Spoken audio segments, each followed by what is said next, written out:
അനുദിന വിശുദ്ധർ ഫെബ്രുവരി 12 അനിയാനയിലെ വിശുദ്ധ ബെനഡിക്റ്റ്. ഫ്രാൻസിലെ ലാൻഗുഡോക്കിൽ 750 വിശുദ്ധ ബെനഡിക്റ്റ് ജനിച്ചത്. 20 വയസ്സായപ്പോൾ പൂർണ്ണഹൃദയത്തോടുകൂടി ദൈവരാജ്യത്തിനു വേണ്ടിയുള്ള അന്വേഷണം ആരംഭിക്കുവാൻ അദ്ദേഹം ഉറച്ച തീരുമാനമെടുത്തു.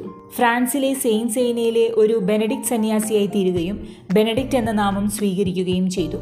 782 അദ്ദേഹം ഒരു ആശ്രമവും ഒരു ദേവാലയവും പണിയെഴുപ്പിച്ചു. എല്ലാ ആശ്രമ പെരുമാറ്റച്ചട്ടങ്ങളും ശേഖരിച്ചുകൊണ്ട് ഒരു നിയമാവലി വിശുദ്ധൻ രചിച്ചു.